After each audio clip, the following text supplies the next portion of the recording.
Sudah ada anggotanya ini? Kalau sudah ada, mungkin bisa mulai.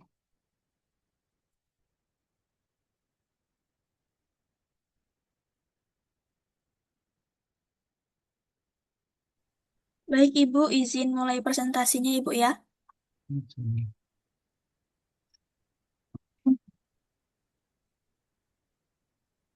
Bismillahirrahmanirrahim. Assalamualaikum warahmatullahi wabarakatuh. Selamat siang semuanya. Puji syukur atas kehadiran Tuhan Yang Maha Esa, atas rahmat dan karunia-Nya kita dapat mengikuti kegiatan perkuliahan hari ini pada mata kuliah Biologi Sel yang diampu oleh Ibu Apoteker Desi Sagita SSI MSI. Perkenalkan kami dari kelompok 3 dengan saya Adinda Putra Madani selaku moderator dan anggota kelompok saya yaitu Najwa Hairunisa, Alif Aditya Pertama, Sari Mustika, Zakiatul Fadilah, Maimunah, Erin Agriani, dan Vika Marcella Fatri. Pada kesempatan ini, kita akan membahas mengenai materi fungi atau yang dikenal sebagai jamur. Presentasi akan dimulai dengan pemaparan materi terlebih dahulu oleh kelompok kami dan dilanjutkan dengan sesi diskusi dan tanya jawab. Saya persilakan kepada Kak Vika untuk memulai penyampaian materinya terlebih dahulu. Terima kasih untuk Adinda. Eh, selamat sore Ibu dan teman-teman yang lain. Saya mulai presentasinya ya. Fungsi dari jamur. Fungi atau jamur. Fungi atau jamur merupakan organisme uniseluler atau multiseluler. Umumnya berupa benang yang disebut hifa.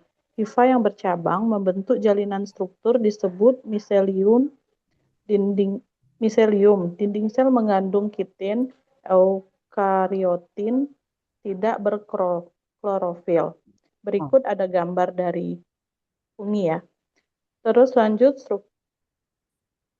berikut ada gambar dari fungi, ada badan buah dan miselium. Lanjut, struktur dan fungsi tubuh jamur. Yang pertama ada tudung. Tudung merupakan pelindung sistem produksi spora. Yang kedua ada lamela. Lamela tempat penyimpanan spora. Yang ketiga ada cincin. Cincin adalah pelindung jamur muda. Yang keempat ada tangkai, penopang tubuh. Yang kelima miselium, tempat pembentukan spora, alat reproduksi, alat mencari makanan. Yang keenam ada inti sel, mengontrol aktivitas sel. Yang ketujuh septa adalah sekat. Yang kedelapan hifa, deretan sel yang membentuk sekat. Septat yang memiliki sekat atau septum. Yang terbagi menjadi uninukleus, setiap ruang memiliki satu inti sel. Multinukleus, setiap ruang memiliki banyak inti sel. Lalu aseptat, senositik, hifa yang tidak bersekat. Ciri khas sel jamur, cirinya adalah bersifat eukariotik, tidak memiliki kloroplas, umumnya berbentuk hifa, cadangan makanan berupa glikogen, habitat lembab, minim cahaya, terdapat sisa-sisa organik, dinding sel tersusun dari kitin. Dilanjutkan oleh teman saya, Kak Erin.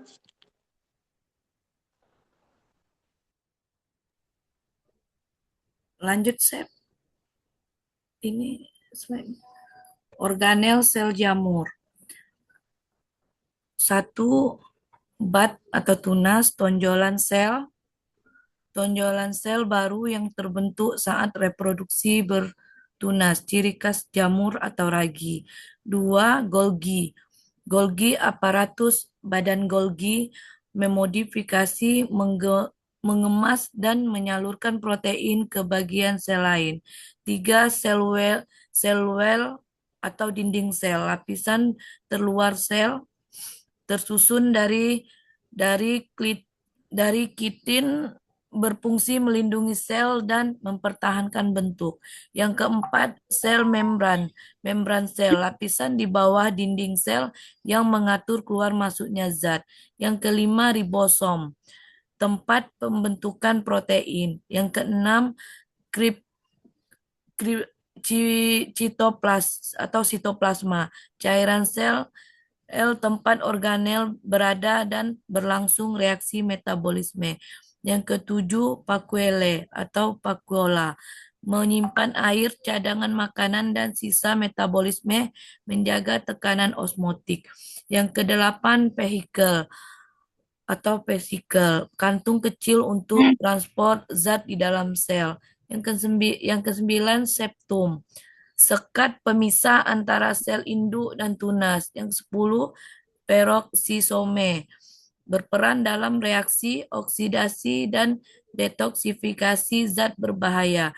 Yang ke-10, RON-R, retikulum endoplasma, Re kasar sintetis protein, Re halus sintetis lipid dan detoksifikasi. Yang ke-12, nukleus atau inti sel, mengandung DNA dan mengendalikan seluruh aktivitas sel. Yang ke-13, nukleus, bagian dalam inti sel yang berfungsi membentuk ribosom. Yang ke-14, lisosom, mengandung enzim pencernaan untuk menghancurkan zat sisa atau organel rusak. Yang ke-15, mitokondrion, tempat respirasi sel dan penghasil energi. Yang ke-16, bat sekar atau bekas tunas, bekas tempat lepasnya tunas dari sel induk. Perbedaan spesifik antara jamur, sel tumbuhan, kapang, dan sel hewan. Berdasarkan karakteristik jamur, kapang, sel tumbuhan, dan hewan. Kalau karakteristik jamur memiliki tipe sel eukariotik, kapang eukariotik, sel tumbuhan eukariotik, dan sel hewan eukariotik. Jumlah selnya uni kalau untuk jamur multisel dan kapang multisel, sama seperti sel tumbuhan dan hewan. Kalau dinding selnya kitin kalau jamur, kapang juga kitin, sel tumbuhan selulosa, dan sel hewan tidak ada memiliki dinding sel. Sedangkan klorofil untuk jamur tidak memiliki klorofil dan kapang juga tidak memiliki, sel tumbuhan memiliki klorofil dan sel hewan tidak memiliki klorofil. Terus cara nutrisi jamur heterostop dan untuk kapang juga sama, sel tumbuhan autorotop dan sel hewan heterotop. Cadang makanan kalau jamur glikogen sama seperti juga kapang glikogen, sel tumbuhan amilum dan sel hewan glikogen. Bentuk khas kalau jamur hifa atau sel tunggal, kalau kapang hifa bercabang, kalau sel tumbuhan kaku atau kotak, dan sel hewan tidak tetap. Kalau reproduksi untuk jamur spora atau tunas, kapang spora, dan sel tumbuhan vegetatif generatif, dan sel hewan pembelahan sel. Selanjutnya dibacakan oleh Najwa. Selanjutnya, metabolisme jamur. Metabolisme jamur adalah proses biokimia, katabolisme, anatobolisme untuk memperoleh energi dan nutrisi yang melibatkan menyerapkan hara secara eksternal menggunakan enzim yang dikeluarkan hifa. Jamur, organisme heterotatif, tidak dapat menyintesis makanan sendiri.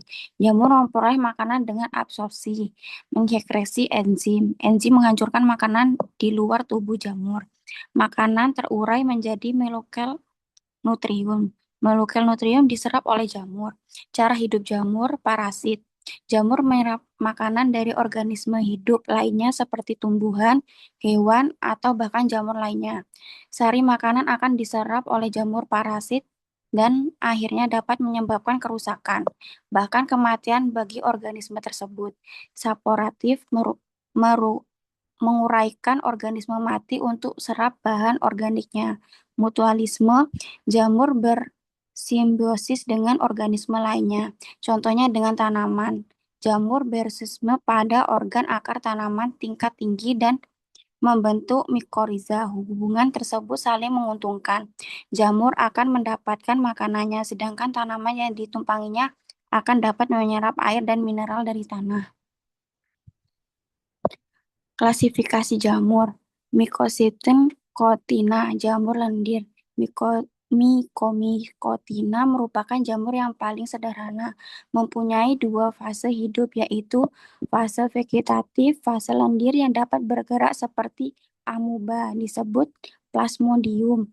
Fase tubuh buah, reproduksi secara vegetatif dengan spora, yaitu spora kembara yang disebut Mycoflagellata.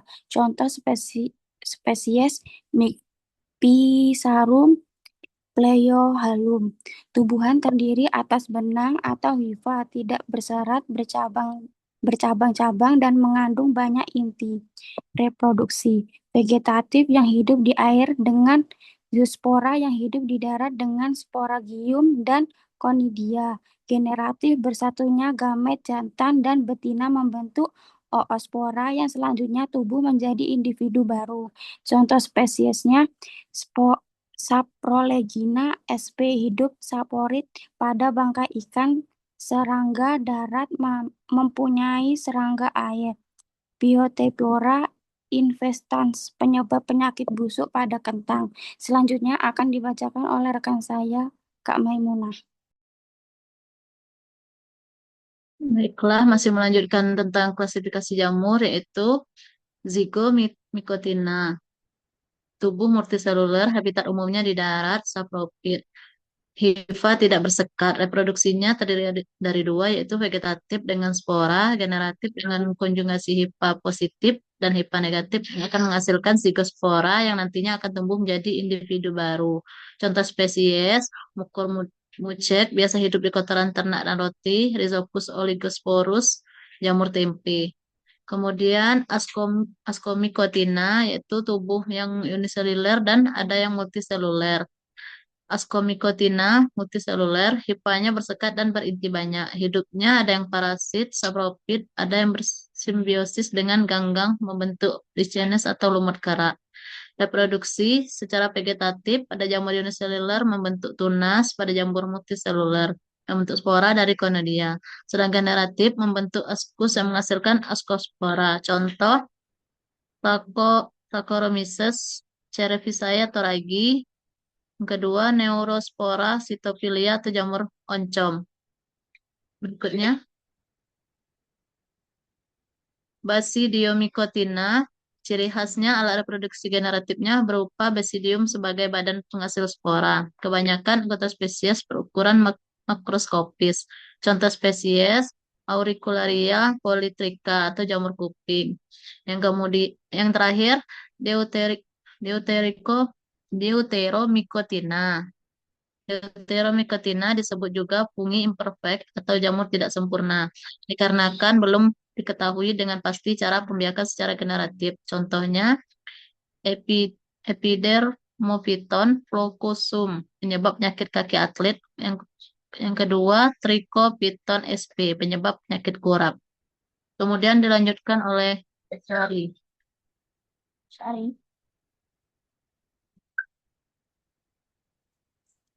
Baik, selanjutnya ada peran jamur.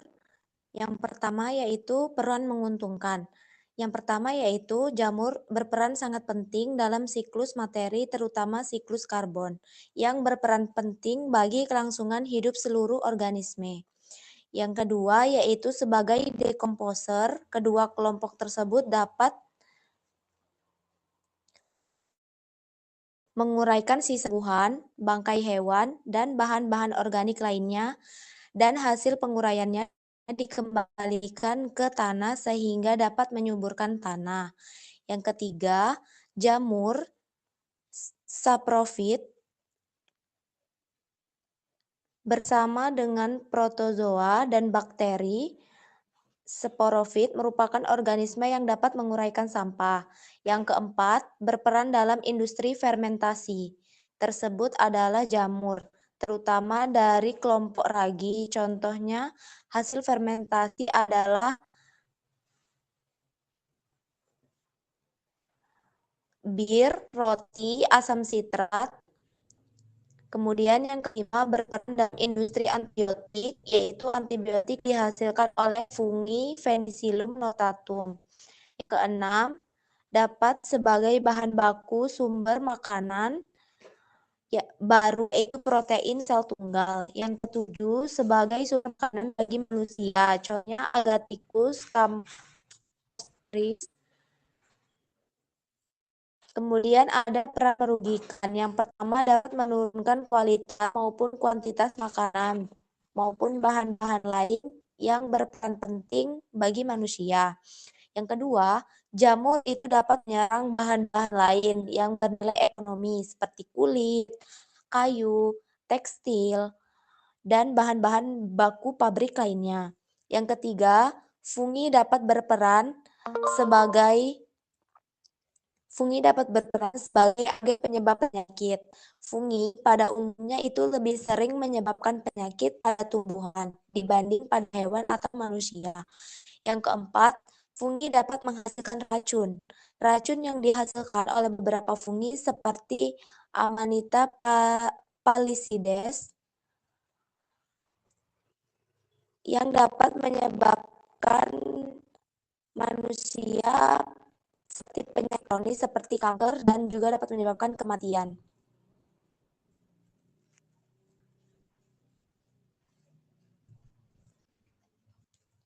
Baik, selanjutnya akan dikembalikan ke moderator. Terima kasih kepada anggota kelompok saya atas penyampaian materinya. Selanjutnya kita memasuki sesi tanya jawab kepada teman-teman semua yang ingin bertanya. Dipersilahkan.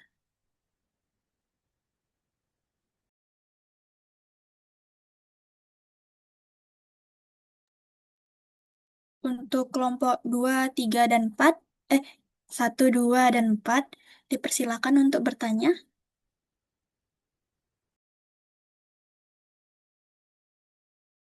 Tadi Zakiatul nggak ada ya? Hadir, Ibu. Ada. Adinda? Hadir, Ibu. Oh, hadir semua ini tadi. Oke, lanjut. Berarti ini lebih waktunya dari 10 menit ya, waktu presentasinya. Iya, Ibu. Oke, silakan. Bagi yang ingin bertanya, jadi saya mengambil nilai dari sisi diskusi ini ya. Kalau misalnya, jadi penilaian itu tidak hanya presentasi, karena kalau presentasi kan kalian hanya membacakan. Jadi saya ingin memang yang benar-benar aktif itu yang saya akan ambil nilainya. Oke, silakan kelompok lain yang ingin bertanya. Izin bertanya, Ibu dan Oke. teman-teman. Perkenalkan, nama saya Septia Nurjana. Di sini saya perwakilan dari kelompok 2. Ingin bertanya, mengapa jamur memiliki peran yang sangat penting dalam siklus karbon meskipun tidak dapat berfotosintesis? Saya ulangi, mengapa jamur memiliki peran yang sangat penting dalam siklus karbon meskipun tidak dapat berfotosintesis? Terima kasih. Baik, terima kasih Septi. Akan ditampung dulu pertanyaannya. Untuk kelompok lain, ada yang ingin bertanya lagi?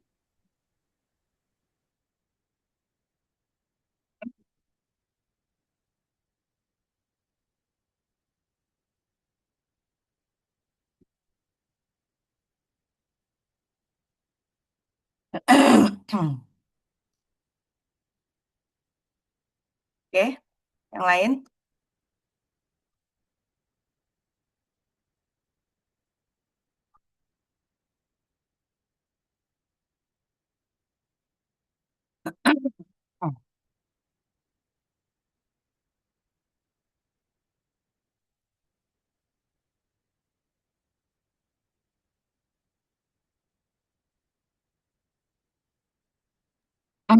Apakah ada yang ingin bertanya lagi?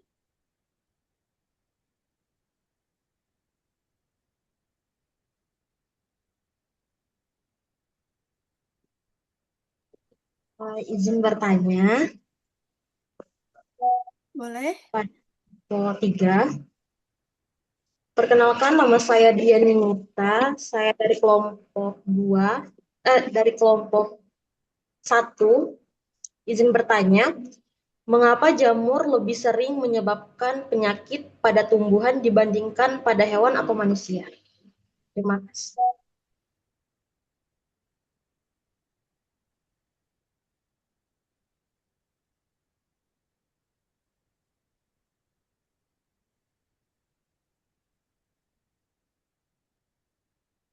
Apakah ada yang ingin bertanya lagi?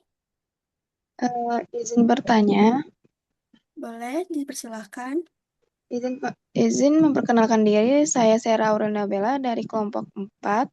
Izin bertanya, mengapa habitat jamur umumnya lembab dan minim cahaya? Kasih.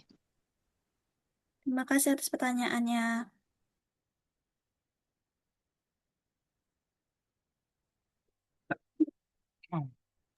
Izin Ibu, boleh dijawab sekarang?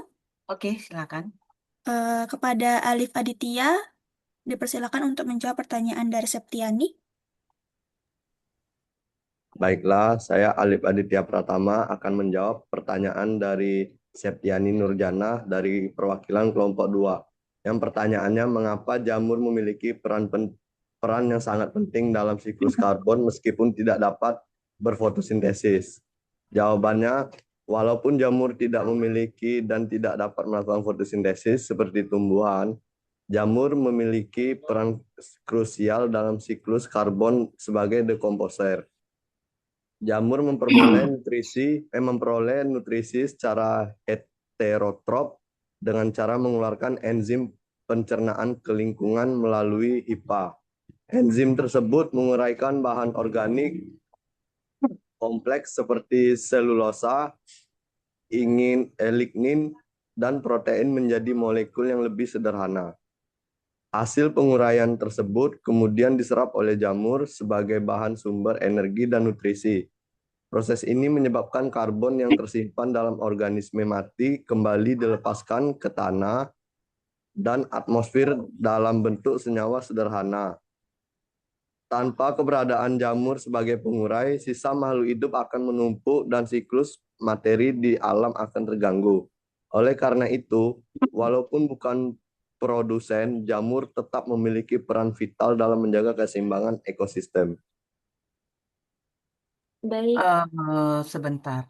Saya harapkan ketika diskusi seperti ini, saya tahu semua menggunakan AI. Tapi bukan serta-merta apa yang ada di dalam AI itu langsung dibacakan.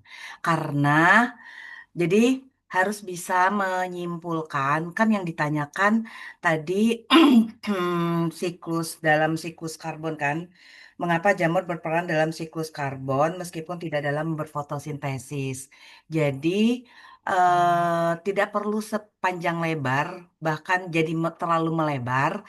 Jadi apa sih yang paling penting kenapa dia tetap bisa melakukan tetap berperan dalam siklus karbon gitu. Hmm. Kalau yang saya tangkap tadi, saya tidak tahu. Kalau misalnya saya tanyakan balik nih, kira-kira intinya apa? Kenapa dia masih berperan dalam siklus karbon? Di mana prosesnya? Bisa tidak menyimpulkan?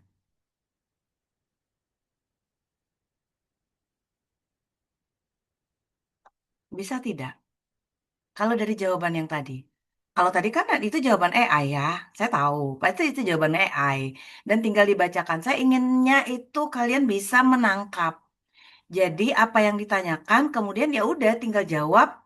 Oh, misalnya, apakah siklus karbon itu terjadi hanya dalam proses fotosintesis? Apa kaitannya siklus karbon itu? Berarti kan harus dipikirkan, berarti siklus karbon itu berperan di dalam hal apa? Sekarang namanya siklus karbon, ujung-ujungnya kan nanti karbon itu adalah sebagai sumber energi. Ya enggak? Nah, sekarang untuk mendapatkan sumber energi, Bagaimana proses untuk jamur sendiri? Mungkin bisa dikaitkan ke sana. Bagaimana dia bisa hidup untuk jamur dari yang sudah di yang sudah dijelaskan tadi? Proses ininya gimana? Proses metabolismenya kah atau ya metabolismenya kan kalau misalnya untuk terkait dengan untuk mendapatkan energi apa? Caranya bagaimana metabolismenya?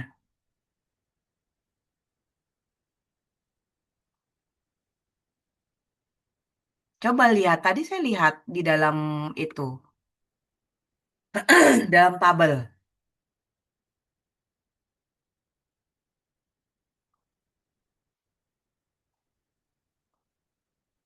Jadi kalau misalnya jawabannya sepanjang itu, kira-kira intinya apa?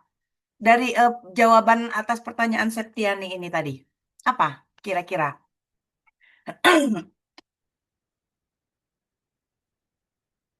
Mengapa dia tetap berperan penting? Karena dia fungsinya sebagai dekomposer, Ibu.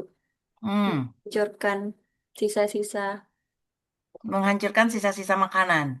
Terus, Mm. Eh, Karena jika sisa-sisa makanan itu nantinya akan mungkin bisa merusak lingkungan, Ibu. kan ini kaitannya juga nanti, oke benar dia sebagai dekomposer gitu. Jadi dia merusak, mengurai semua bahan organik sehingga akan terlepaslah si karbon ini. Selain itu kan jadi untuk supaya dia bisa bermetabolisme kan dia proses ini juga secara heterotrof nggak sih? Ya, Heterotrof Ibu. nggak tadi? Heterotrof atau autotrof tadi?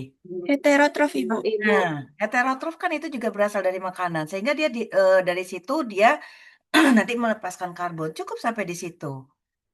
Jadi kan tidak walaupun tidak berfotosintesis, jadi dalam siklus karbon itu kaitannya adalah sebagai dalam membantu proses dekomposisi atau penguraian bahan makanan yang mana nanti si karbon ini nanti juga akan dapat digunakan kembali untuk proses energi dia gitu. Udah cukup begitu. Jadi nggak perlu yang panjang lebar. Jadi maksud saya tuh terserah kalian mau menggunakan chat GPT. Nah, tapi saya inginkan ada yang bisa ditangkap yang disimpulkan. Jadi lebih ngena gitu. Oke? Terus lanjut yang kedua. Mengapa jamur lebih banyak menyebabkan penyakit? Bisa tidak? Maksud saya tuh pertanyaan seperti ini tidak tidak langsung cari ke chat GPT gitu, tapi kaitkan dengan yang sudah kalian sampaikan tadi, apa yang dipresentasikan. Ada tidak Bapak Ibu yang menjelaskan penyakit-penyakit yang disebabkan oleh jamur? Ada tidak?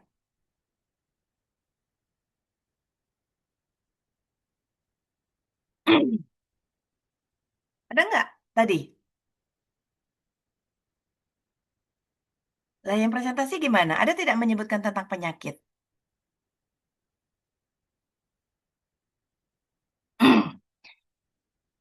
Hmm. Jika Kan di sini terlihatnya, masa yang presentasi nggak tahu dengan materi yang dipresentasikan gitu loh. Berarti kan ini apa, terjadi apa di sini? Apa yang di ini cuma di copy paste. Seharusnya kan apalagi satu orang hanya menguasai satu slide loh. Ya nggak? Satu orang menguasai satu slide. Satu slide tuh ada berapa banyak sih kalimatnya? Mestinya kan ingat, tahu apa yang disampaikan. Sepengetahuan saya sejak tadi itu hanya menyinggung tentang penyakit sedikit sekali. Ya enggak? Ada sih tadi saya mendengar ini menyebabkan penyakit ini, tapi tidak secara ini dia menjelaskan penyakit-penyakit yang disebabkan oleh ini. Nah, sehingga sehingga pertanyaan mengapa jamur lebih banyak menyebabkan penyakit pada tumbuhan daripada manusia atau hewan itu adalah pertanyaan, oke, itu pertanyaan pengembangan pertanyaan, tapi itu out of context dari yang dipresentasikan. Ya enggak? Ya kan? Jadi pertanyaan itu tidak yang sesuai dengan apa yang dipresentasikan gitu. Harusnya memang benar-benar Bapak Ibu tuh mendengarkan gitu. Tapi ini sebenarnya pertanyaan ini memang saya harapkan memang muncul di sini, asalkan harapan saya memang Bapak Ibu menjelaskan itu gitu. Tapi ini tidak keluar, ya kan? Nah, jadi jawabannya kira-kira apa? Bisa menjawab nggak? Apa benar jamur itu, apa bisa dibuktikan jamur itu memang lebih banyak menyebabkan penyakit pada tumbuhan? Ini Jamur siapa yang lebih nanyain? sering menyebabkan penyakit pada tumbuhan karena Hmm. mudah menembus dan memanfaatkan jaringan tumbuhan yang statis, serta memiliki pertahanan lebih lemah. Sedangkan hewan dan manusia memiliki sistem imun yang lebih kompleks untuk melawan infeksi jamur. Tapi kalau misalnya seperti itu, sebenarnya jamur juga punya loh sistem pertahanan dia supaya dia bisa memanipulasi sistem imun. Ada loh. Jadi saya jadi gini ya, tidak semua yang di ChatGPT itu selalu benar, gitu. Nah, harus memang di iniin di saya tidak bisa menjawab apakah benar jamur itu lebih banyak menyebabkan penyakit pada tumbuhan. Karena harus tahu kalau pada tumbuhan itu kira-kira dia akan menyerang apa. Kalau pada manusia atau hewan itu dia menyerang apa gitu. Nah, itu terkait dengan faktor virulensi. Faktor virulensi apa yang ada pada jamur yang dia bisa menyebabkan penyakit atau infeksi itu. Jadi belum tentu pada tumbuhan itu lebih lemah karena memang pada manusia juga eh, dia juga jadi sistem misalnya nih di tubuh manusia apa? Misalnya proses fagositosis atau dari sistem imun kita dia bisa memfagositosis. Tapi jamur dia punya loh misalnya jamur yang menghasilkan biofilm atau hifa tadi. Hifa itu dia membentuk kan dia hifa itu yang seperti benang ya, yang seperti benang. Kemudian dia akan membentuk segerombolan benang-benang akan membentuk miselium di mana miselium ini tidak bisa inikan oleh sistem imun meskipun sistem imun manusia gitu. Jadi dia eh, tidak bisa memakan sistem imun pada manusia itu tidak bisa memakan miselium yang sudah terlanjur membentuk miselium yang gede gitu. Nah, itu ada seperti itu. Jadi, saya tidak tahu apakah memang benar jamur lebih banyak menyebabkan penyakit. Jadi, saya harapkan nanti tolong ditambahin di kelompok ini apa saja faktor virulensi pada jamur sehingga dia bisa menyebabkan penyakit. Itu banyak. Nanti bisa dicek, misalnya kalau saya bisa itu ada tadi yang pertama biofilm. Ada bakteri yang bisa menghasilkan biofilm. Kemudian ada lagi, misalnya apa? eh Enzim-enzim. Ada enzim-enzim protease atau fosfolipase yang itu dia mendegradasi protein-protein yang ada pada baik itu pada jamur ataupun pada manusia atau hewan. Nah, banyak itu proteinnya. Kemudian kapsul. Jadi ada jamur itu yang melindungi dirinya jadi dia jadi tubuhnya itu mengeluarkan suatu senyawa polisakarida, senyawa gula. Senyawa gula ini akan melindungi, jadi dia akan berlindung membentuk mantel seperti itu. Mantel, tahu kan mantel? Jadi mantel itu kan sebagai pelindung ya. Jadi dia akan melindungi tubuhnya supaya dia tidak dikenali oleh sistem imun.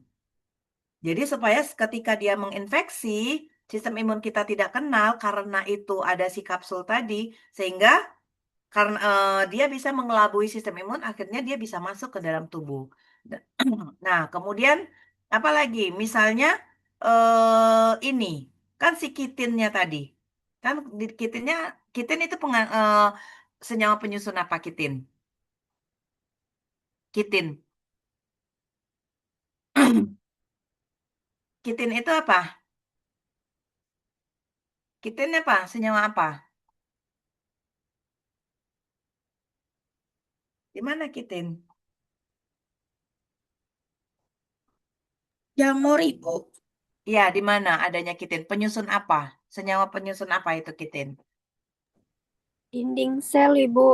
Nah, kitin pada jamur itu dianya itu strukturnya sangat kaku sehingga dia sulit untuk dihancurkan. Jadi ketika dia menginfeksi, kitinnya itu dia sulit didegradasi sehingga dia bisa menginfeksi. Jadi itulah beberapa faktor-faktor dari jamur sehingga dia bisa menginfeksi. Jadi harapan saya itu dimasukkan. Jadi kenapa jamur itu dia bisa menginfeksi karena ini. Terus ada lagi jamur itu kan ternyata dia juga bermanfaat kan? Ya enggak? Contoh manfaat jamur buat apa? Contoh pemanfaatan jamur. Kalau di bidang farmasi apa?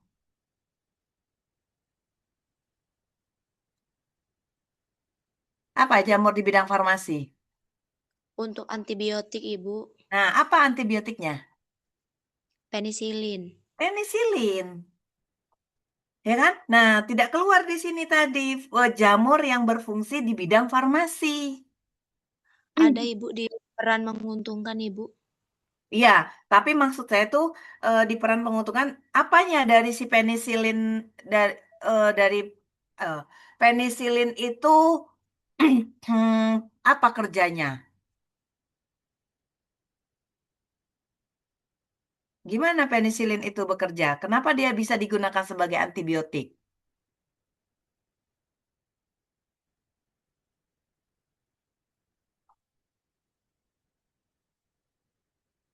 Nah, jadi eh, terus penisilin itu kan dari Penicillium notatum kan?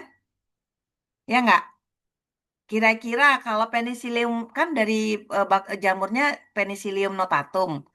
Nah, tadi kan Bapak Ibu menjelaskan tentang klasifikasi bak jamur kan? Kira-kira Penicillium notatum itu masuk ke yang mana? Basidiomycosita atau Ascomycosita atau apa yang mana?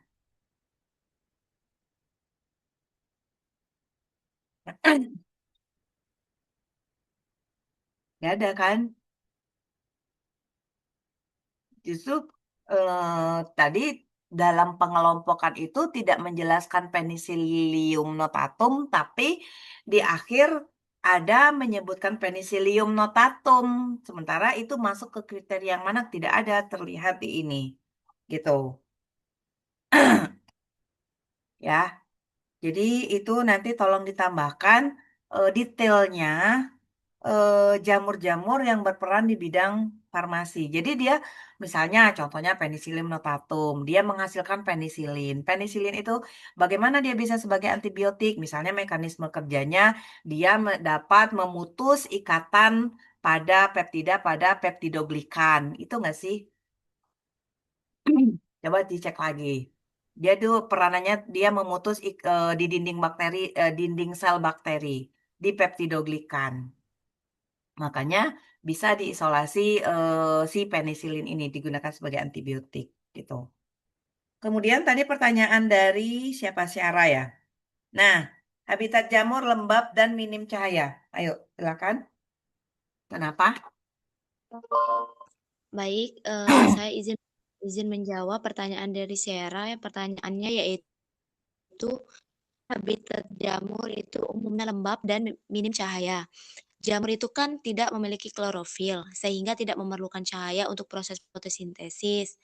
Sehingga habitat jamur itu eh, ideal pada kondisi yang minim cahaya. Kemudian untuk kenapa jamur itu sering tumbuh di tempat yang lembab atau habitatnya itu di tempat lembab karena kondisi lembab itu dapat mencegah hifa itu kering dan juga rusak. Hmm. Selain itu, lingkungan yang lembab itu juga digunakan untuk proses absorpsi nutrisi dan pertumbuhan hifa. Apakah Oke. jawabannya bisa diterima, Syara? Terima kasih, Sari. Sama-sama. Oke.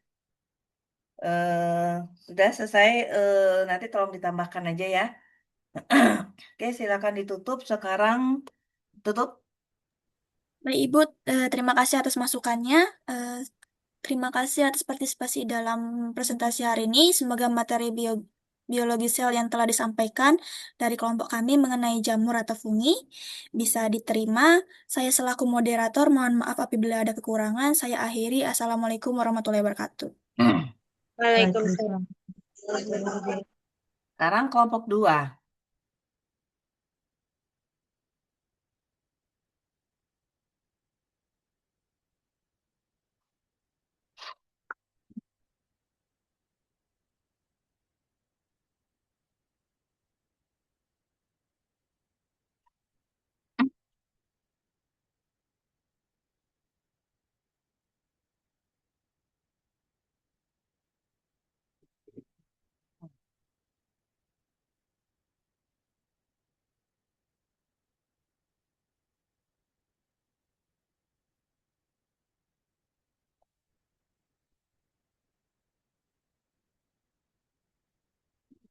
Hmm.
Hmm.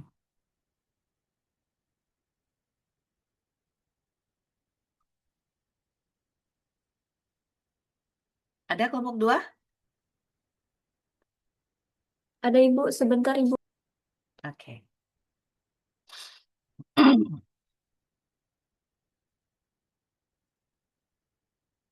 Tadi jamur ya, sekarang kapang. Saya harapkan bisa membedakan antara kapang dengan jamur. Kalau kelompok tadi saya lihat masih bercampur, kapang dan jamur. Izin Ibu, Bismillahirrahmanirrahim. Assalamualaikum warahmatullahi wabarakatuh. Perkenalkan kami dari kelompok 2 dengan judul Kapang yang beranggotakan Arin Oktaviani, Fiskarani, Muhammad Rafi Azahran, Ismail Natasha, Kak Waldani Erkandi, Kak Erni Oktaviala Siregar, dan saya sendiri Septian Nurjana, serta Feni Akmalia Alda. Sebelumnya yang kami hormati Ibu Apoteker Desi Sagita SSI MSI dan teman-teman yang berbahagia. Lanjut, yang pertama pemaparan yang akan disampaikan oleh teman saya kepada Arin, kami persilakan.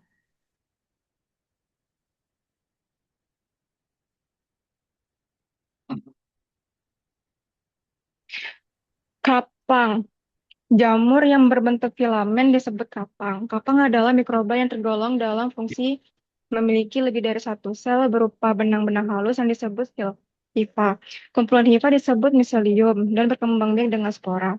Kapang termasuk mikroba yang penting dalam mikrobiologi pangan karena selain berperan penting dalam industri makanan, kapang juga banyak menjadi penyebab kerusakan pangan.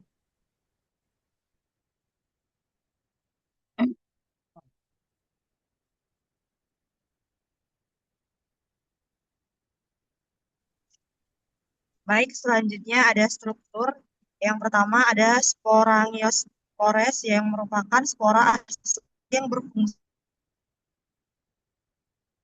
Untuk gambarnya ada di samping keterangan. Yang kedua ada sporangium, adalah kantong spora yang menjadi tempat pembentukan dan penyimpanan sporangiospores. Yang ketiga ada sporangiospore, merupakan tangkai yang menopang sporangium agar spora mudah tersebar oleh angin. Yang keempat ada kolumella adalah tonjolan di dalam sporangium yang berfungsi menopang sporangium dan membantu pembentukan spora.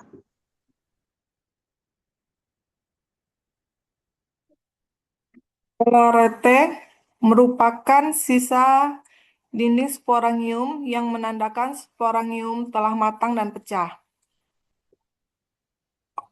Apofisis adalah pembengkakan di pangkal sporangium yang berfungsi memperkuat dan menopang sporangium.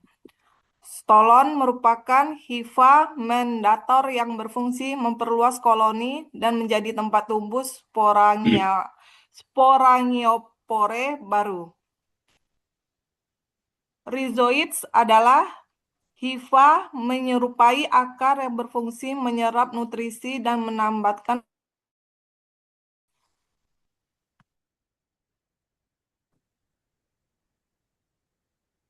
Meselium merupakan kumpulan hifa yang berfungsi sebagai tubuh utama kapang dan tempat penyerapan nutrisi. Zigospora atau zigosporongium merupakan tempat spora seksual yang berfungsi untuk bertahan pada kondisi lingkungan tidak menguntungkan.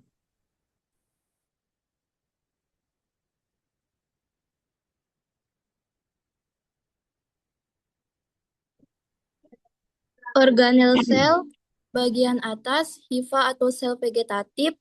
Yang pertama AWC, apical wall cup, bagian dinding sel di ujung hifa atau apex, tempat pertumbuhan aktif karena kapang tumbuh memanjang dari ujung hifa.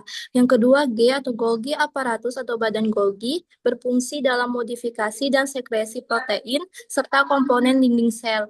Yang ketiga RR atau endoplasmic reticulum atau retikulum endoplasma, tempat sintesis protein, RE kasar, dan lipid atau RE halus. Yang keempat, N itu nukleus atau inti sel, mengandung materi genetik DNA dan mengatur aktivitas sel. Yang kelima itu ada W atau wall dinding sel. Dinding sel kapang tersusun dari kitin dan glukan, memberi bentuk dan perlindungan. Yang keenam ada plasma membran atau membran plasma, mengatur keluar masuk zat. Kemudian ada bagian R atau ribosom, tempat sintesis protein. Kemudian bagian G itu glikogen granul atau granula glikogen, tempat cadangan makanan pada sel jamur. Yang ketiga itu V itu vakuola atau vakuola, berfungsi menyimpan cadangan zat, sisa metabolisme, dan menjaga tekanan osmotik. Ada MT atau mikrotubul atau mikrotubulus, berperan dalam pembelahan sel dan transport intrasel. Yang kelima ada M atau mitokondria, tempat respirasi sel dan produksi energi atau ATP. Yang keenam itu ada S atau septa atau sekat, yang membagi hifa menjadi kompartemen. Yang ketujuh itu ada WO atau Woronin body, yaitu struktur khas jamur yang berfungsi menutup pori septa saat terjadi kerusakan agar isi sel tidak bocor. Selanjutnya, bagian bawah struktur reproduksi dan dinding. Pertama ada bagian SP, septapora atau pori septa, lubang pada sekat yang memungkinkan pertukaran sitoplasma antar sel. Kedua ada GI atau Golgi vesicle atau vesicle Golgi, vesicle yang membawa bahan untuk pertumbuhan dinding sel. Tiga ada chlamydospore atau chlamydospora, spora berinding tebal untuk bertahan pada kondisi lingkungan yang tidak menguntungkan. 4 ada autophagic vesicle, vesicle autofagi untuk degradasi dan daur ulang komponen sel. Kelima ada wall atau dinding sel, lapisan luas pelindung sel. Keenam ada middle wall atau lapisan tengah dinding, bagian tengah struktur dinding sel. Ketujuh ada lumen, ruang bagian dalam sel. Kedelapan ada cryptoplasma atau sitoplasma, cairan sel tempat organel berada dan reaksi metabolisme berlangsung.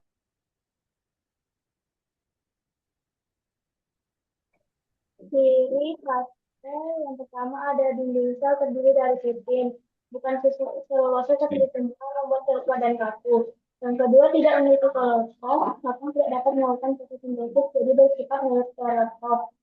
Yang ketiga, ada hifa, struktur filamen yang bentuk tubuh kapang. Yang keempat, sporulasi kapang berkembang biak dengan spora, bisa secara seksual maupun aseksual. Yang kelima, heterotrof, kapang memperoleh nutrisi dengan menguraikan bahan organik. Yang keenam, eukariotik memiliki inti metalik dan organel. Yang ketujuh, tubuh tersusun atas hifa benang-benang halus yang membentuk miselium. Yang delapan, umumnya multiseluler terdiri dari banyak sel. Metabolisme. Metabolisme pada kapang atau jamur benang adalah serangkaian reaksi kimia seluler katabolisme untuk energi dan anabolisme untuk sintetis komponen sel yang berlangsung secara heterotrof, di mana kapang menyerap nutrisi sebagai karbohidrat, protein, dan lemak, dan substratnya. Kapang bersifat aerobik, membutuhkan oksigen, dan sering menghasilkan enzim ekstraseluler seperti selulose untuk menguraikan bahan kompleks menjadi senyawa sederhana. Berikut adalah poin-poin penting metabolisme kapang. Proses utama katabolisme adalah pemecahan bahan organik atau substrat untuk menghasilkan energi guna pertumbuhan, hifa, dan reproduksi. Anabolisme adalah penyusunan komponen seluler seperti protein, dinding sel atau kitin, dan spora. Mekanisme nutrisi adalah kapang bersifat absorbtif, melepaskan enzim keluar sel ekstraseluler untuk merombak substrat sebelum menyerap nutrisi.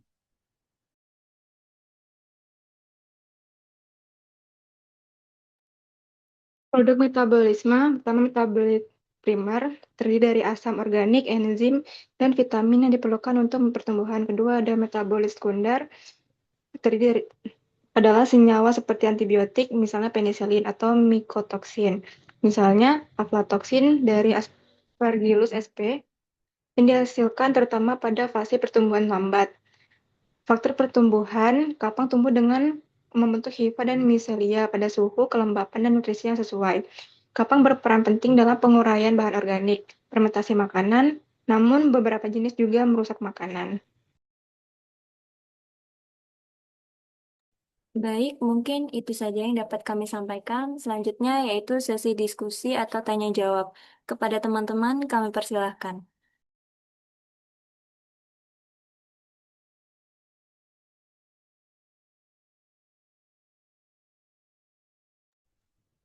Izin bertanya, Septi. Kak, silakan Kak.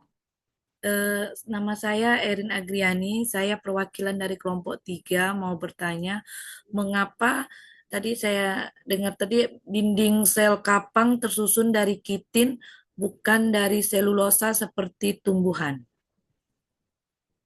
Dengar nggak, Septi? Dengar Kak. Nah, ini ciri dinding mengapa dinding sel kapang tersusun dari kitin bukan selulosa seperti tumbuhan. Terima kasih Terima Kak. kasih. Untuk Iya. pertanyaannya akan kami simpan dulu ya Kak. Oke, Sep. Kepada teman-teman yang lain mungkin ada yang ingin bertanya?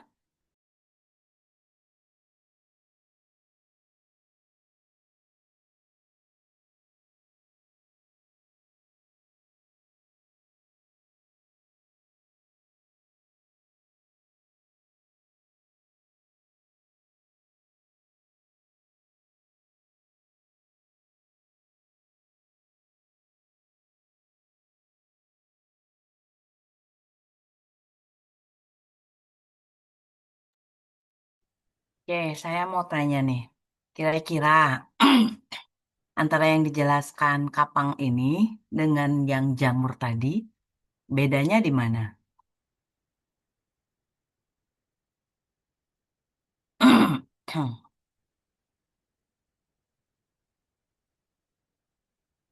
Oke, silakan dijawab yang ini.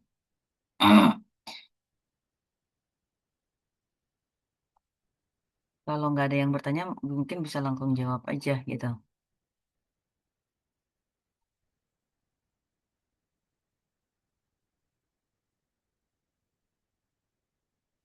Izin Ibu menjawab pertanyaan Ibu berdasarkan tanah.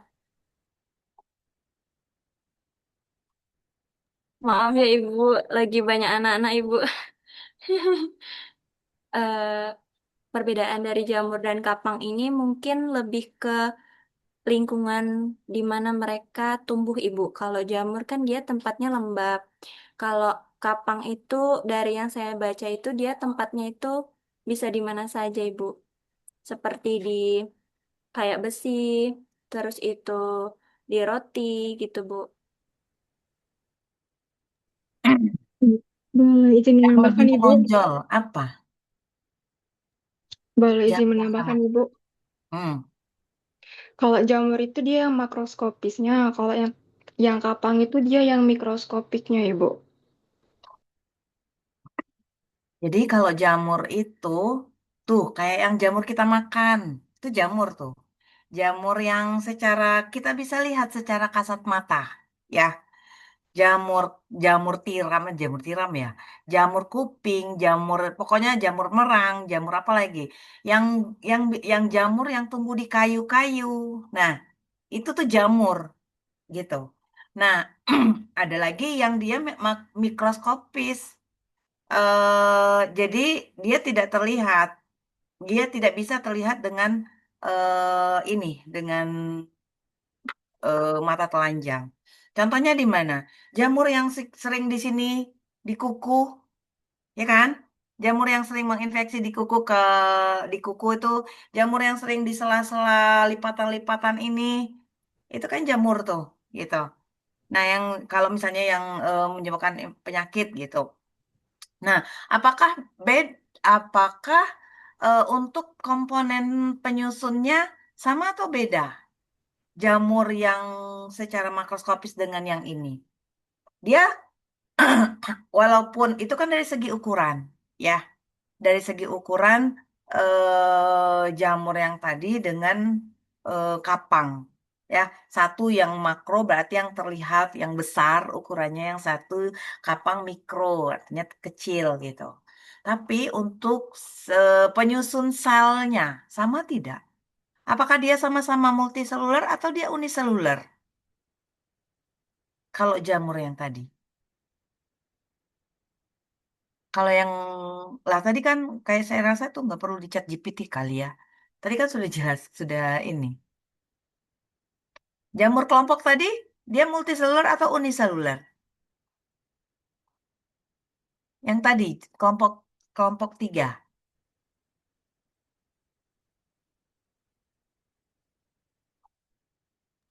Multiseluler.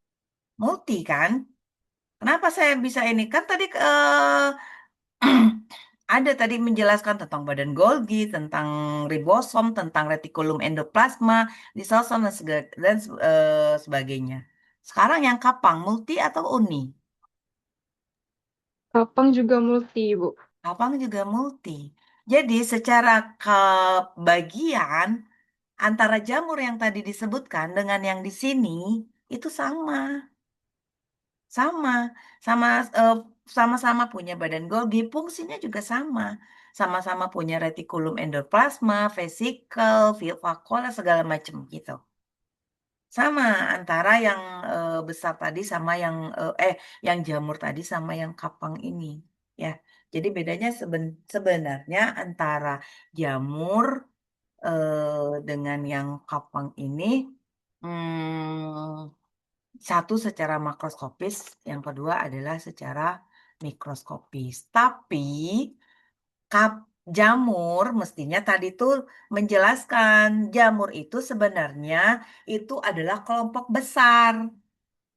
Dan pickup jamur itu dia ada dua, ada yang multi, ada yang uniseluler.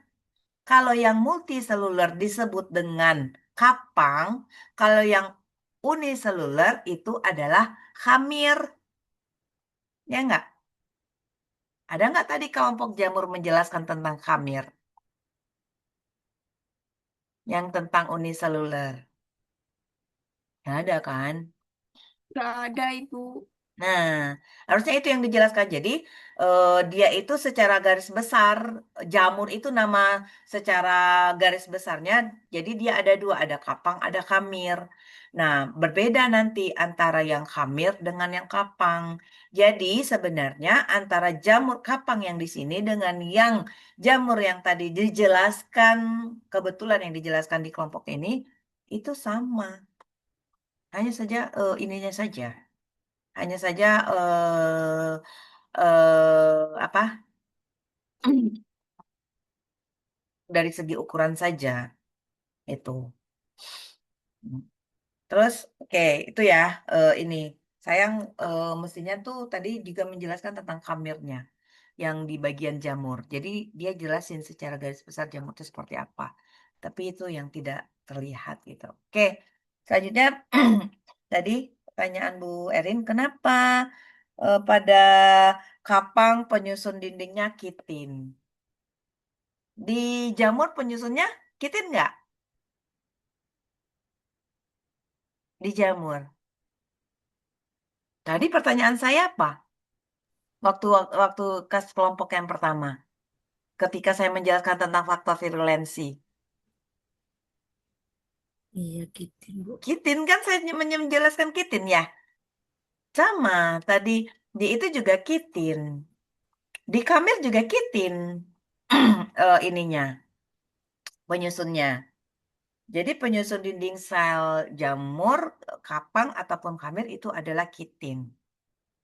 Nah, coba bisa nggak menjawab kenapa?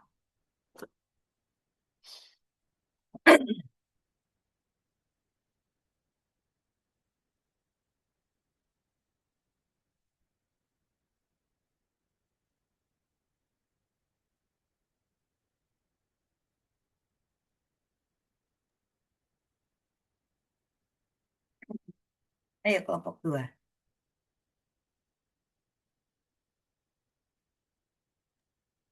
Ibu ini jawab yang punya Kak Erin ya, Ibu? Iya.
Izin menjawab, Ibu. Oke. Tadi kan pertanyaannya, kenapa dinding sel kapang itu mengandung kitin, bukan selulosa seperti tumbuhan? Kan kalau selulosa itu dia membuat makanan sendiri melalui fotosintesis. Nah, kan kalau kapang ini kan tidak berfotosintesis, makanya mengandung kitin. Jadinya dia menyerap nutrisinya dari benda mati atau organisme lain. Sekarang selulosa itu apakah tadi apa jawabannya karena selulosa Karena membuat makanan sendiri melalui fotosintesis. karena selulosa membuat makanan sendiri gitu.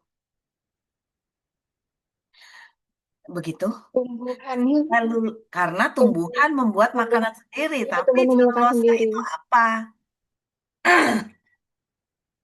Karena kalau kalau jawabannya karena tumbuhan membuat makanan sendiri, apa kaitannya sama si kitin?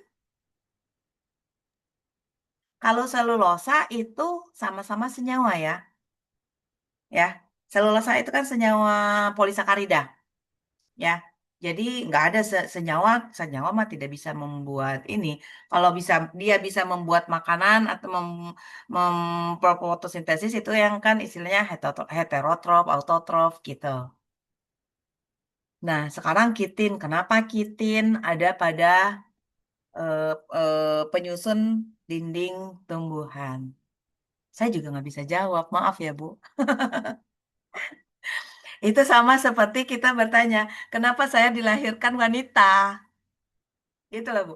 Ada sesuatu yang memang dia memang memang emang seperti itu. Jadi memang penyusunnya itu gitu. Emang dan eh, jadi penyusun dinding sel tumbuhan adalah senyawa selulosa. Penyusun dinding sel jamur itu adalah kitin. Penyusun dinding sel bakteri itu adalah peptidoglikan. Emang itu penyusun senyawanya gitu. Jadi nggak bisa diiniin kenapanya gitu. Karena memang itulah penyusunnya gitu. Memang sudah itu yang sudah ditetapkan gitu, Bu. Sudah Udah ditetapkan. takdirnya ya, Bu ya? Hah? Itu udah takdirnya gitu. Kalau takdir itu bicara lain. Itu memang sudah itulah senyawa Iya. penyusunnya gitu. Oke, Jadi oke Bu. Makasih Bu. tidak tidak ini itu kenapa? Ya, memang tidak ada jawabannya itu. Kenapa kalau pada jamur itu ini? Jadi memang setiap ini itu ada penyusun dindingnya. Kayak kita punya dinding sel nggak? Kita nggak punya dinding sel. Nah, kita cuma punya ada membran. Kenapa kita tidak punya dinding? Nah, itu juga sesuatu yang tidak ada jawabannya gitu. Ya, Bu. Oke. Oke, mungkin ada lagi yang ingin ditanyakan yang lain. Jadi, kelompok yang kapang ini kalau tadi slide-nya sebenarnya mirip sama dengan yang ini, cuma di sini, nah tadi tuh coba saya lihat ada tentang metabolisme. Coba di share screen lagi, metabolisme. Yang kelompok ini. Nih, no, bukan. Nih, metabolisme sebentar, yang tadi. Metabolisme, ini ya. Nah, ini eh nah, kira-kira kalau misalnya menampilkan seperti ini, eh metabolisme apa ya? Apa sih intinya dari ini? Intinya dari metabolisme yang paragraf awal saja.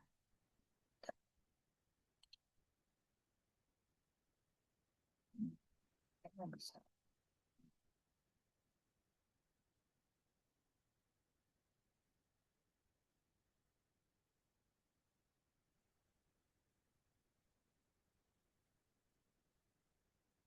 Saya nggak bisa ngasih ini ya,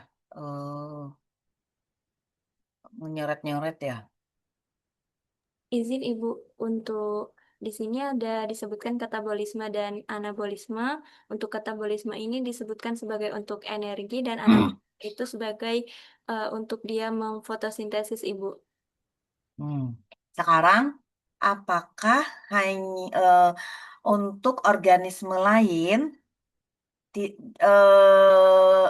katabolisme sama anabolismenya seperti ini sama nggak? Coba cari katabolisme. Sekarang kan dikatakan nih, katabolisme pemecahan bahan organik untuk menghasilkan energi guna pertumbuhan hifa dan reproduksi. Katabolisme tumbuhan, coba. Terus cari katabolisme itu apa?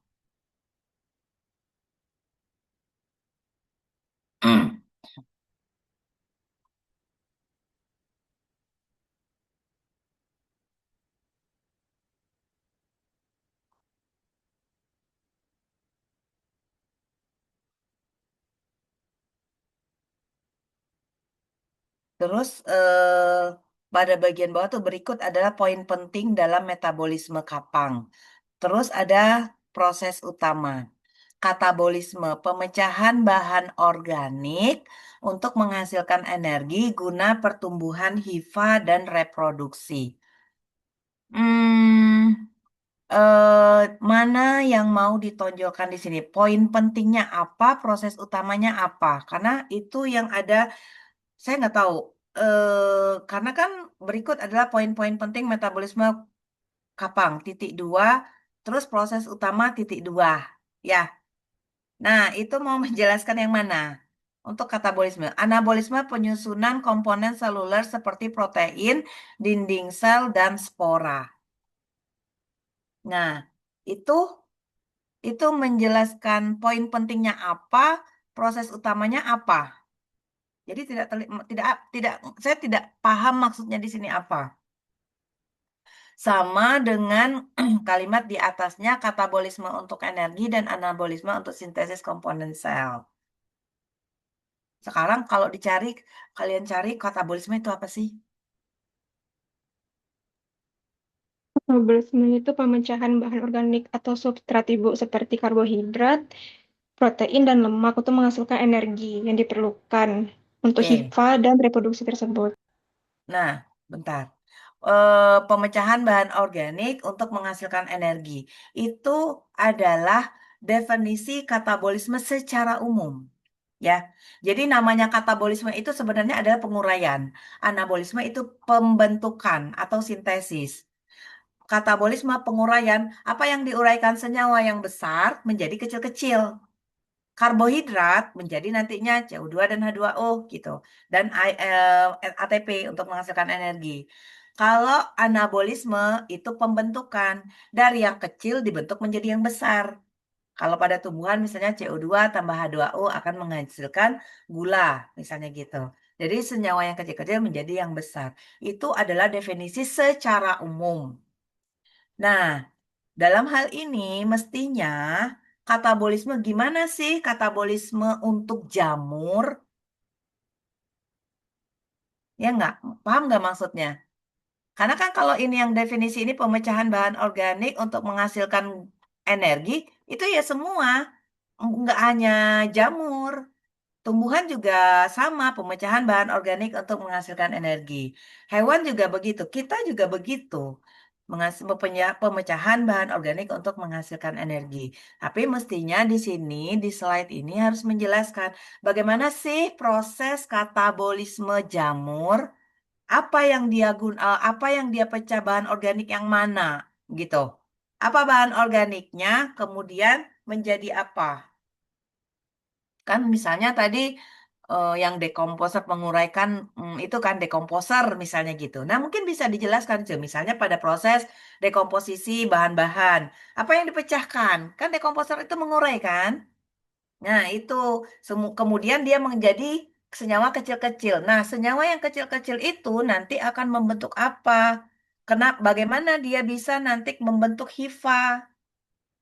Harusnya itu yang pentingnya, karena itu kan lebih spesifik ke jamur, ke kapang gitu. Sama seperti anabolisme. Anabolisme kan menyusun sesuatu, mensintesis atau membentuk dari yang kecil menjadi yang besar.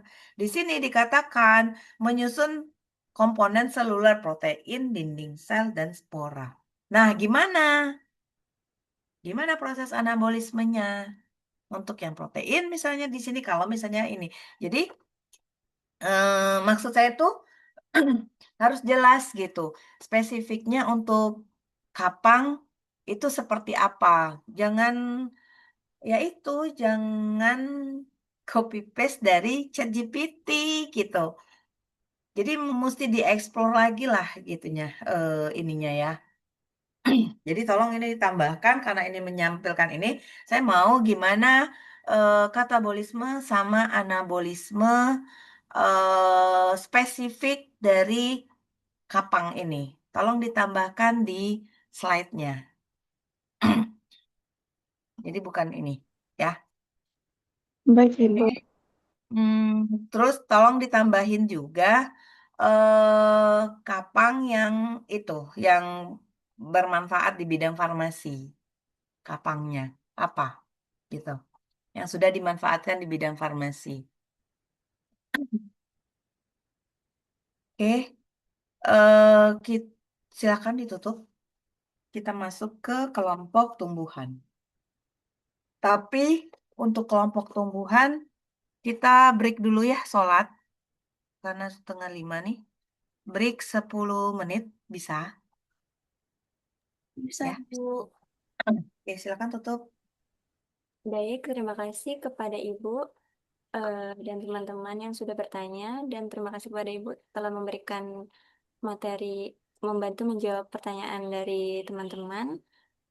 Saya akhiri. Wassalamualaikum warahmatullahi wabarakatuh. Waalaikumsalam. Tetap di sini ya, nggak usah terus ya. Ibu.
Ayo.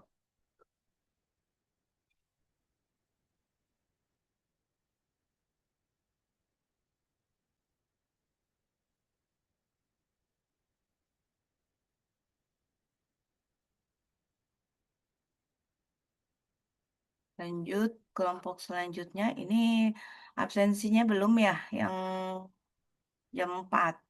Belum di upload. Udah. Hmm. Hmm.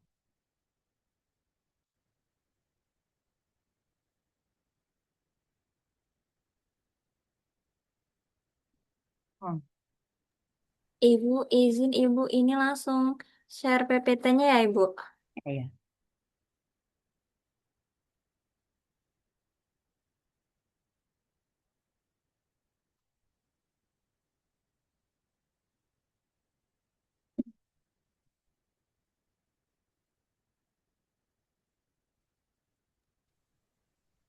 Baik, Assalamualaikum warahmatullahi wabarakatuh. Selamat sore semuanya. Yang saya hormati Ibu Apoteker Sagita SSI MSI selaku dosen mata kuliah biologi sel dan teman-teman yang berbahagia. Perkenalkan, nama saya Dian Yunita yang akan bertindak sebagai moderator pada presentasi kelompok tentang tumbuhan pada sore ini. Anggota kelompok saya dari 1. Muhammad Ilham Fauzi, 2. Rozi Parahmi, 3. Alia Dwi Sapitri, 4. Ratu Maliamda, 5. Farid Miftahul Aras, 7. Valencia, 8. Fitriani Agustin. Topik yang akan kami bahas pada presentasi ini adalah tentang tumbuhan. Untuk pemaparan materinya akan disampaikan oleh Valencia. Pak Valencia, saya persilakan.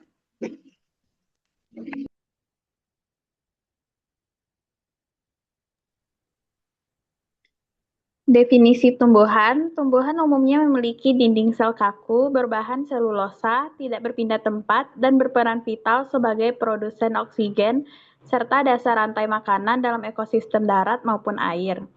Sel merupakan kesatuan dasar struktural dan fungsional makhluk hidup.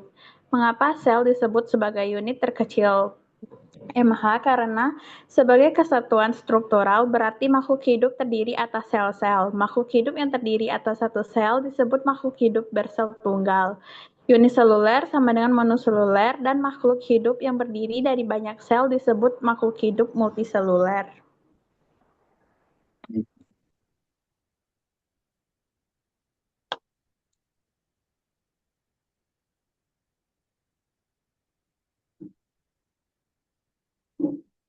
Dinding sel merupakan struktur di luar membran plasma yang membatasi ruang bagi sel untuk membesar.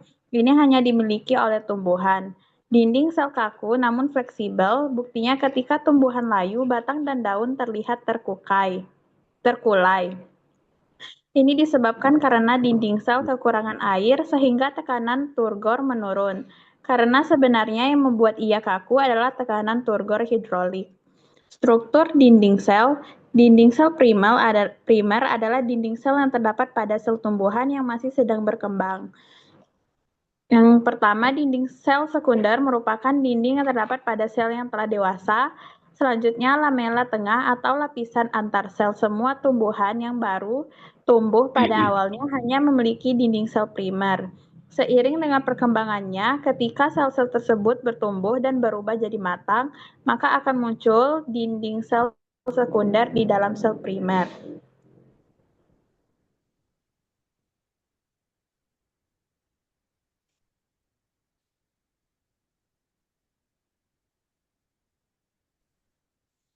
Fungsi dinding sel, yang pertama memberikan bentuk pada tumbuhan, yang kedua melindungi sel dari tekanan agar tidak mudah pecah, yang ketiga membantu regulasi osmotik, yang keempat membantu mentransfer air, gas, dan zat lainnya yang dibutuhkan tumbuhan, yang kelima mencegah kehilangan air, dan sebagai pemisah antara sel dalam dengan bagian luar. Selanjutnya akan dibacakan oleh Kak Fitriani.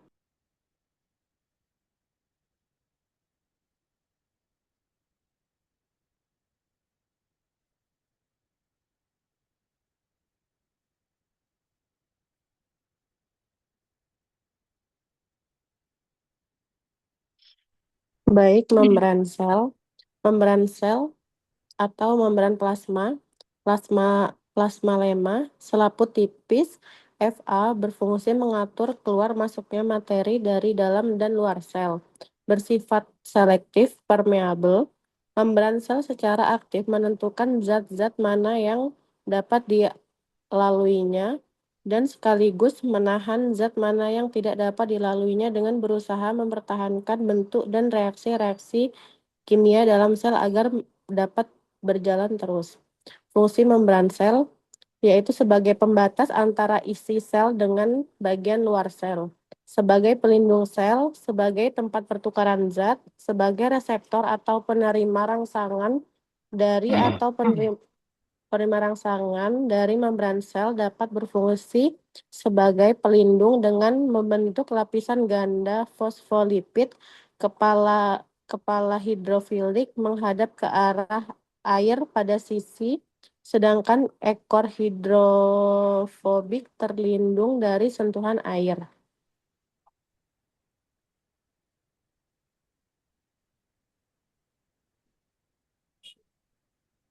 Membran sel eukariot, sel yang memiliki membran inti, memiliki dua jenis organel yaitu organel bermembran dan tidak bermembran.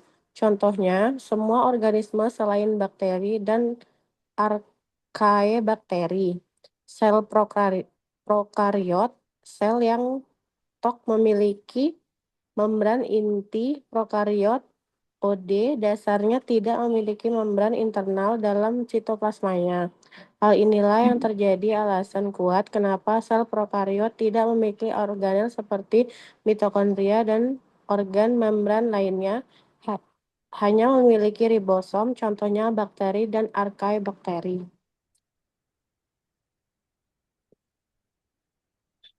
Sitoplasma. Sitoplasma adalah bagian dari sel yang terletak di antara membran sel dan nukleus. Inti sel, nukleus atau inti sel. Sitoplasma terdiri dari cairan seperti gel yang disebut sitolos, serta berbagai organel seluler yang tersuspensi di dalamnya. Sitolos sebagian besar terdiri dari air, ion, molekul kecil, dan makromolekul seperti protein. Fungsi sitoplasma adalah sebagai kimia di dalam sel. Sitoplasma berisi cairan yang mengisi organel dikenal dengan sitolos. Bagian-bagian sitoplasma. Plasmolema, dinding plasma, lual, yang bersifat semi-permeabel. Adanya aliran sitoplasma, rotasi, dan sikroasi.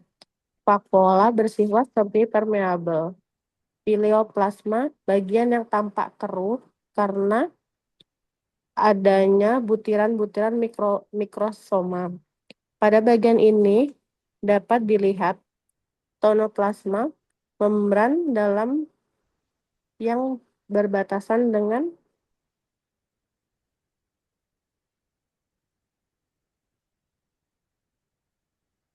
organel-organel sel tumbuhan. Sitoplasma adalah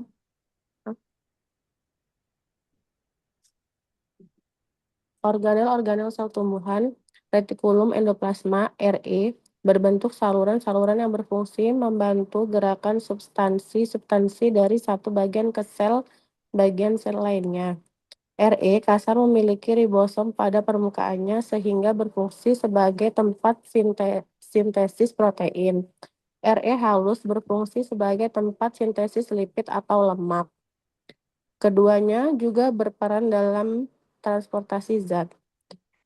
Ribosom berfungsi sebagai tempat sintesis protein. Fungsi mitokondria adalah sebagai tempat berlangsungnya respirasi untuk menghasilkan energi. Mikrotubulus berfungsi untuk membentuk flagel, dan benang-benang spindle berperan dalam pembelahan sel. Selanjutnya akan dibacakan oleh Ilham.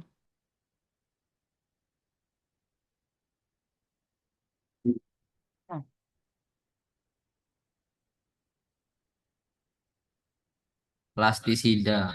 Macam-macam plastisida. Yang pertama leukopla, tidak berwarna. Kloroplas mengandung klorofil yaitu pigmen yang memberi warna hijau pada tumbuhan. Berfungsi menangkap energi cahaya yang diperlukan untuk proses fotosintesis. Kromoplas mengandung pigmen-pigmen lain yang menentu. Timbulnya warna merah, jingga, dan kuning pada bagian-bagian tumbuhan. Fungsi emas belum jelas, tetapi berhubungan dengan kemasakan buah dari mulai hijau sampai dengan berwarna merah. Yang keempat, amiloplas, pembentukan amilum. Yang kelima, elaioplas, pembentukan minyak. Yang terakhir, proteinoplas, pembentukan protein. Selanjutnya, metabolisme. Metabolisme adalah seluruh reaksi kimia yang terjadi di dalam sel berfungsi untuk mempertahankan kehidupan, pertumbuhan, dan perkembangan tumbuhan.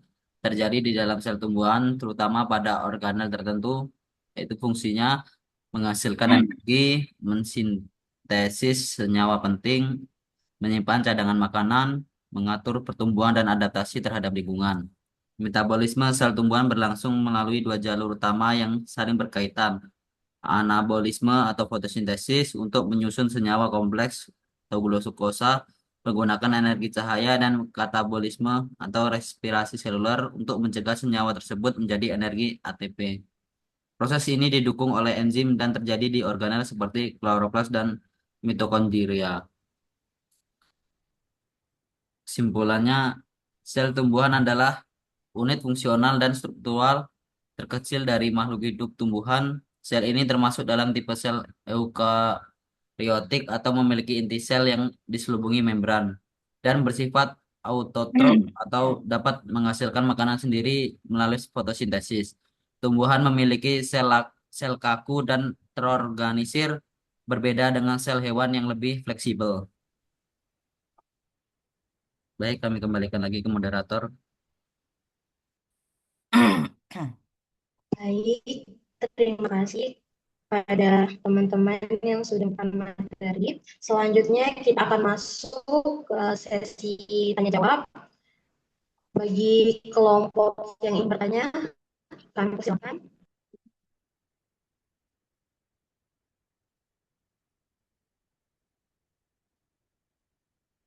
Ini 15 menit ya, presentasinya lebih dari 10 menit.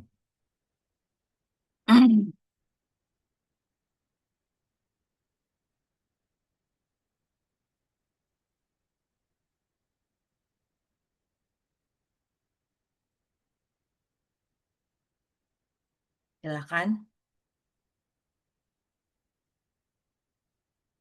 Nih, saya mau ini. Siap. Ini bikin bikin tugasnya kapan sih? Kira-kira dari yang presentasi tadi, kira-kira ini pantes maksudnya yang apa sih PPT-nya ada yang salah enggak? Apalah kira-kira yang apa ya mencerminkan memang tugas gitu loh. Memang bukan asal buat.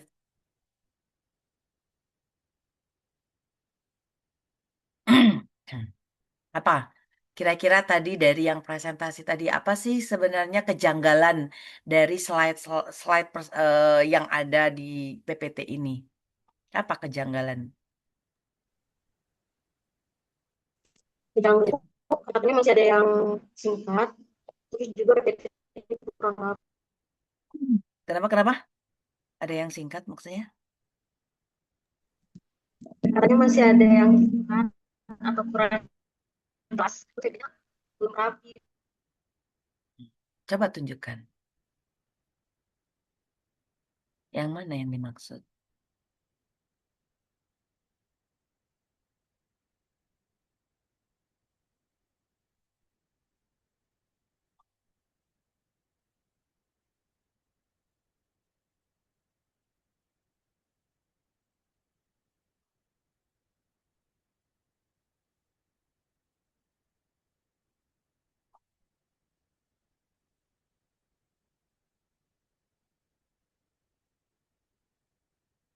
Apa kira-kira ke yang menjanggal ya, yang mengganjal. Menjanggal, mengganjal.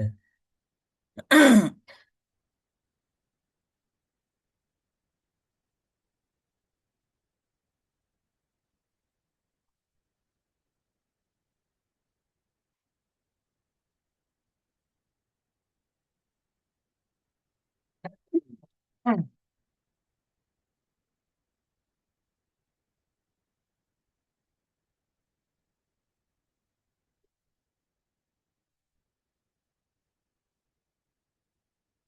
Maaf Ibu, bagian penjelasannya itu masih banyak materi yang belum selesai. Kalimatnya belum selesai ya, Bu. Nih, contohnya tonoplas. Tonoplas membran dalam yang berbatasan dengan apa? Itu contohnya. Jadi kalimatnya gantung. Kenapa ini terjadi? Karena Ibu cuma copy paste. Ya kan? Copy paste. Sekarang gini, kalau misalnya nih, coba bisa tidak dari satu paragraf yang pertama tentang sitoplasma. Bisa tidak ini disimpulkan sitoplasma itu apa? Coba dari kelompok ini.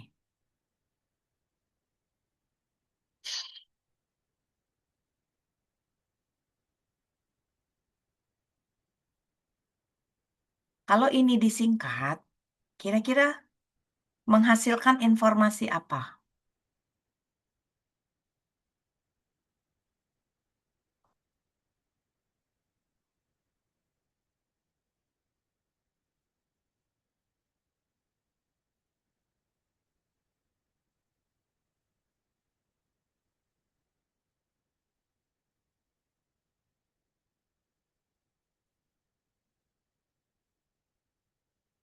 Apa sih sitoplasma itu?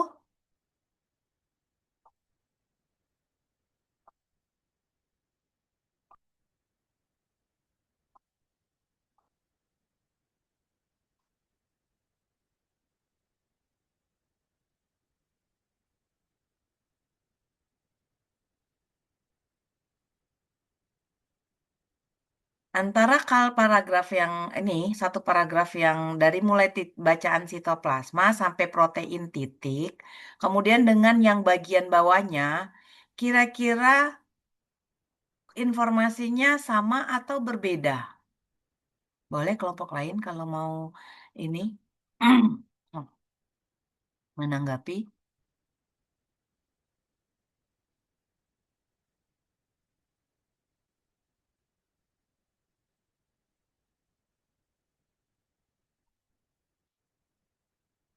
Ya, kalau misalnya disimpulkan sitoplasma itu apa?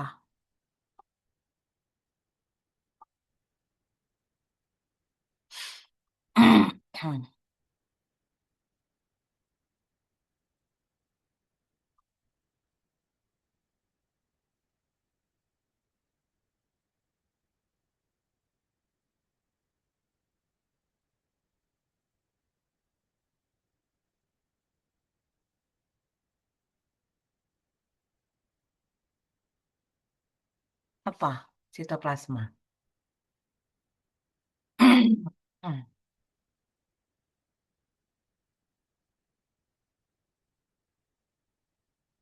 hmm.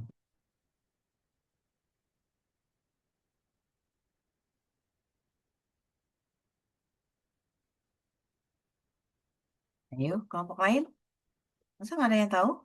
Saya sudah pernah menjelaskan.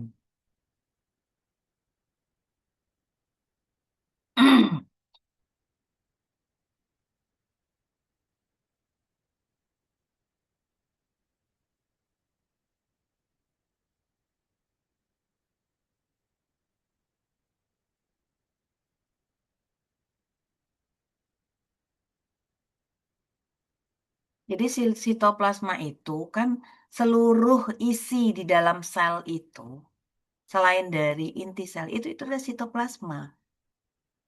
Nah, sitoplasma itu biasanya berupa cairan atau disebut dengan sitosol. Udah segitu. Jadi sitoplasma itu ya isi dari sel itu adalah sitoplasma. Jadi di dalam itu dan dia biasanya berupa cairan. Jadi cairan ataupun sebagai kimia, ini sebagai kimia dalam sel ini maksudnya apa? Sebagai fungsi. Fungsi sitoplasma adalah sebagai kimia dalam sel. Sebagai kimia ini maksudnya apa?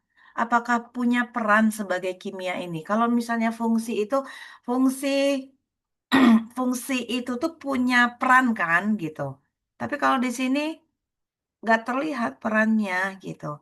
Jadi saya minta tolong ya Bapak Ibu. Memang kita sekarang semuanya dipermudah dengan AI, tapi saya harapkan tidak pekel-tiplek apa yang ada di AI itu yang dimasukkan ke dalam presentasi, sehingga tidak terlihat jelas apa sih yang mau diungkap gitu. Kayak di sini, apa sih yang mau diungkap di sini?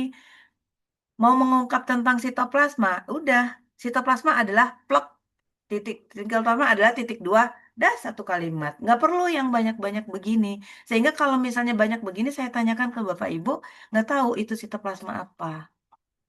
Semisal ketika membuat tugas itu dari satu sumber itu tidak bisa menjelaskan, tidak bisa paham, kita bisa cari rujuk literatur lain gitu. Jadi jangan cuma tuliskan tentang tuliskan tentang sel tumbuhan. Brek keluar di ChatGPT semua tentang sel tumbuhan, kemudian semua di copy paste ke dalam PPT nggak gitu. Jadi tidak nampak gitu.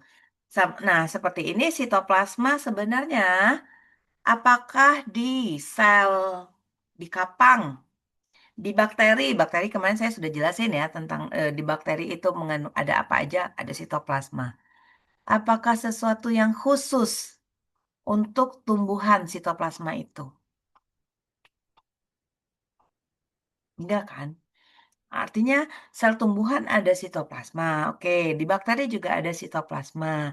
Di jamur juga ada sitoplasma. Di kapang, kamir juga ada sitoplasma. Sel hewan juga ada sitoplasma. Di dalam sel kita ini kita ini multiseluler ya. Ini nih organ. Organ yang menyusun organ ini kan unit terkecilnya adalah sel. Jadi mau itu sel hewan, sel tumbuhan, sel jamur, sel kamir, sel apa, pokoknya yang mengandung seluler itu pasti ada sitoplasma. Tapi yang saya harapkan di sini, Bapak Ibu itu bisa menjelaskan spesifik sel dari tumbuhan, dari hewan, dari kapang atau kamir yang memang spesifik yang hanya dimiliki oleh sel itu dan tidak dimiliki oleh sel yang lainnya. Itu yang harus ditonjolkan di tugas ini. Nah, contoh coba lihat tadi di kesimpulan. Coba buka mana slide-nya, jangan ditutup.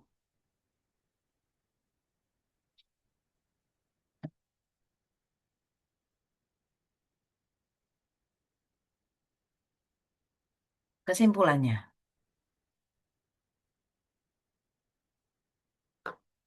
Mana? Nih, kesimpulan. Sel tumbuhan adalah unit fungsional dan struktural terkecil dari makhluk hidup tumbuhan. Ini tuh menjelaskan bukan sel tumbuhan, sel. Sel adalah unit fungsional dan struktural terkecil dari makhluk hidup. Kalau misalnya mau dikatakan sel hewan, sama. Sel hewan adalah unit fungsional dan struktural terkecil dari makhluk hidup hewan. Sel kapang adalah unit kecil. Jadi yang unit terkecilnya itu bukan terhadap spesies ini, spesiesnya tumbuhan atau apa, tapi yang menjelaskan unit fungsional itu adalah sel. Sel itu unit terkecil. Jadi mau apapun spesiesnya, itu adalah unit terkecil. Sel itu adalah unit terkecil. Kemudian sel ini termasuk ke dalam tipe sel eukariot. Oke, berarti dia bisa yang membedakan antara tumbuhan dengan bakteri. Dia adalah eukariot. Oke, itu yang spesifiknya. Kemudian dia bersifat autotrof. Oke. Dia bersifat autotrof dengan cara melakukan fotosintesis yang tidak ditemukan pada sel hewan ataupun sel kapang, ya kan? Kalau sel kapang dia kan sifatnya heterotrof, ya kan? Nah, Kemudian harusnya itu yang dijelaskan autotrofnya seperti apa. Proses fotosintesisnya karena tidak dimiliki di sel hewan dan tidak dimiliki oleh sel bakteri, kecuali kemarin ada yang ganggang ya. Itu yang dijelaskan di sini pada sel tumbuhan, proses fotosintesisnya seperti apa. Di mana terjadinya proses fotosintesis. Nah, harusnya itu yang ditonjolkan di sini, di tugas ini gitu. Kemudian tumbuhan memiliki sel yang kaku dan terorganisir, berbeda dengan sel hewan yang lebih fleksibel. Nah, di sini kan Bapak Ibu sudah bisa nih menunjukkan perbedaan sel tumbuhan dan sel hewan itu sel tumbuhan dia kaku. Why? Kenapa dia kaku? Apa yang menyebabkan dia kaku? Kan bisa kita lihat kalau tanaman itu kan kalau batang kan kaku tuh. Kalau kita kan sel hewan nih. Apakah kita kaku? Tidak kan? Kita ini kan lentur. Nah, mungkin itu yang bisa ditonjolkan. Kenapa dia kaku? Apa yang menyebabkan dia bisa kaku?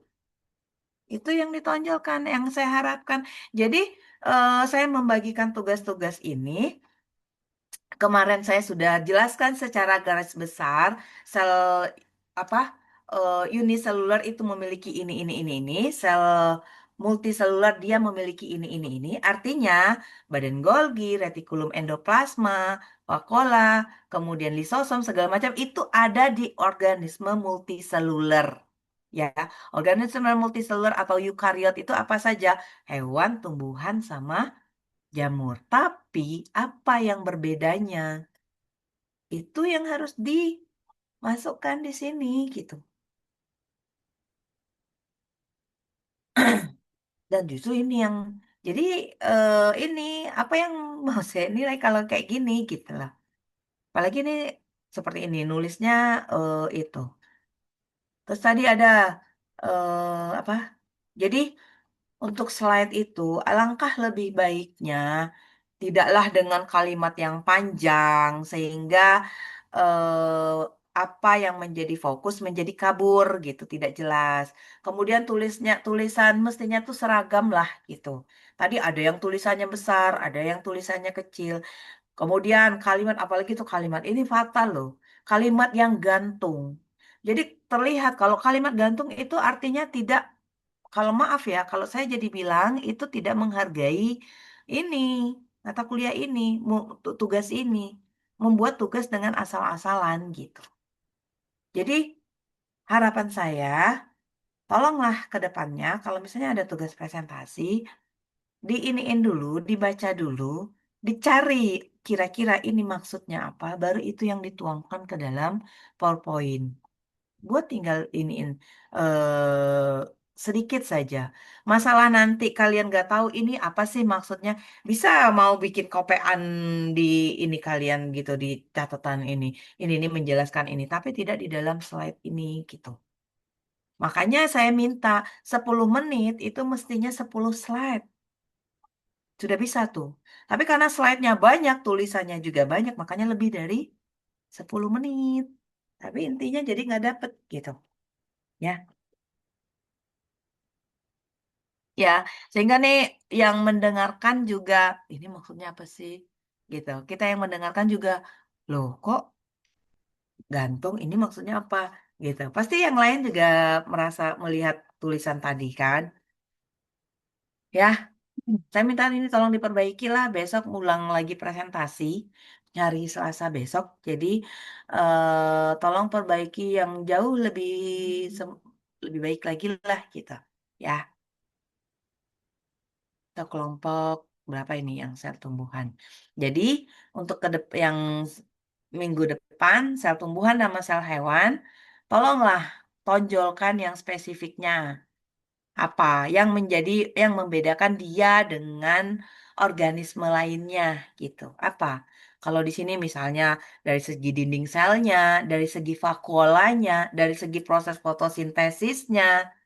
Nah, itu yang dari tumbuhan. Kalau dari sel hewan itu apa? Carilah gitu. Apa yang dimiliki sel hewan tapi tidak dimiliki oleh sel yang lainnya. Sel ya. Kita bicara sel gitu loh. Oke? Oke. Suara saya terdengar ya? Dari tadi saya cuap-cuap. Oke, Bu. Terdengar, Ibu. Oke.